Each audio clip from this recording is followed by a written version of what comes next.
Blog start के साथ सबसे पहले मेरे सारे भारतवासियों को मेरा प्रणाम और मेरे सारे बिहार वासियों को आपकी अपनी पल्लवी का राधे राधे।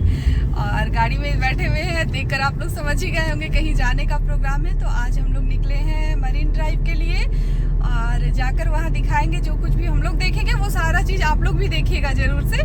और अभी रास्ते में ही है, जस्ट निकले ही है घर से, तो देर तो बहुत हो गई है, 9 बज गया है। लेकिन हम तो कभी गए नहीं थे वहाँ, मेरा फर्स्ट टाइम ही है वहाँ जाना। पर मौली बोल रही थी मम्मा जितना लेट नाइट चलोगे उतना ही अच्छा लगेगा, वहाँ मन लगता है बहुत। तो जो भी वहाँ के प्यारे प्यारे नज़ारे होंगे जो हम देखेंगे वो आप लोगों को भी दिखाएंगे। और जो भी पटना वाले लोग हैं और मरीन ड्राइव मेरी तरह कभी नहीं गए होंगे वो लोग देखने के बाद जरूर जाइए घूमने के लिए। या पटना के बाहर के भी मेरे तो बहुत सारे फॉलोअर्स हैं, वो लोग भी अगर घूमने आए कभी पटना तो मरीन ड्राइव जरूर जाइए, हम जाकर देख कर आते हैं। ऐसे ये लोग तो गई है तो देखिए तो बताइए कि बहुत अच्छा लगता है। अब हम भी आज घूम कर आते हैं वहाँ से, फिर आप लोग को वहाँ पहुँच कर दिखाते हैं। तो तब तक के लिए बाय। यहाँ आने के बाद हम लोगों को एंट्रेंस ही नहीं मिल पा रहा था, बहुत ढूंढने के बाद एंट्रेंस मिला और हम लोग अंदर की तरफ आए। जैसे ही अंदर आए तो सबसे पहले सामने एक प्यारी सी झुमके की दुकान मिली जहाँ से हम अपने लिए, मौली के लिए और हनी के लिए ढेर सारा झुमका परचेज किए। और वहाँ गर्मी इतनी ज़्यादा थी कि हम लोग बहुत ज़्यादा क्लिप बना नहीं पाए, तो जो बना है वो आप लोग के सामने है। और मरीन ड्राइव का ये प्यारा सा नज़ारा, मतलब जिस टाइम पे आए थे ना हम लोग इतनी ज़्यादा भीड़ थी, इतनी ज़्यादा भीड़ कि मतलब उधर से कुछ शूट भी नहीं कर पा रहे थे, इतनी मुश्किल हो रही थी। अभी कुछ तो भीड़ कम हो गया है, थोड़ा कम हुआ है। और गाड़ी देखिए किस तरह से लगी हुई है, बहुत ज़्यादा भीड़ है। ये लोग भी फोटो शूट करिए, सोच भी नहीं रही होगी कि मम्मा के इसमें हम लोग भी आ रहे हैं, पर ये लोग भी आ रही है तीनों, क्योंकि मना की थी हम लोग का नहीं लेने के लिए। और देखिए तीनों आ ही गई है।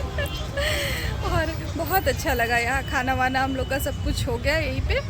फिर हम लोग लस्सी पिए और लस्सी पी करके अब बस घर ही निकल रहे हैं। ज़्यादा दिखा नहीं पाएंगे क्योंकि ये एक मिनी ब्लॉग ही था मेरा, बस ये मान कर चलिए। क्योंकि आने के बाद भीड़ इतनी थी ना यहाँ पे कि कुछ भी शूट करना बहुत मुश्किल था। फिर भी चलिए मतलब बैग भी है थोड़ा बहुत दिखा देते हैं आप लोगों को। इस तरह का ही है यहाँ का नज़ारा और बहुत अच्छा लगा। हवा तो इतनी अच्छी चल रही थी ना, उस साइड पे हम लोग बैठे हुए थे, हवा काफ़ी अच्छी हवा चल रही थी और बहुत अच्छा लग रहा था। क्योंकि गंगा नदी का ही तो किनारा है ना, और गंगा नदी के किनारे तो मतलब एक सुकून ही अलग मिलती है। और मेरा घर, मेरा मायके तो बिल्कुल ही गंगा नदी के किनारे नहीं है, तो हमको तो इन सब चीज़ों की आदत भी लगी हुई है। और एक अटल सत्य जो मतलब जहन में बहुत छोटे से ही बसा हुआ है, क्योंकि मेरे घर के पास जो गंगा नदी उससे थोड़ा सा आगे ही शमशान घाट भी है वहाँ पे।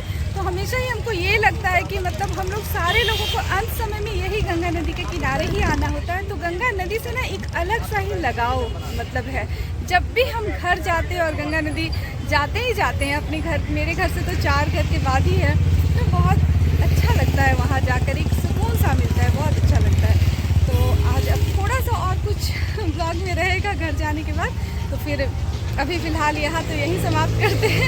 आगे घर जाकर आप लोगों से मिलते हैं अगर मिल पाए तो ठीक है, क्योंकि रात काफ़ी हो चुकी है तो घर पे जाके भी ब्लॉग बनाना अच्छा नहीं लगेगा। तो आज आप सारे लोगों को यहीं पे हम अपना राधे राधे बोलते हैं। तो आपसे फिर नेक्स्ट ब्लॉग भी मिलेंगे और तब तक के लिए सारे लोगों को आपकी अपनी पल्लवी का राधे राधे।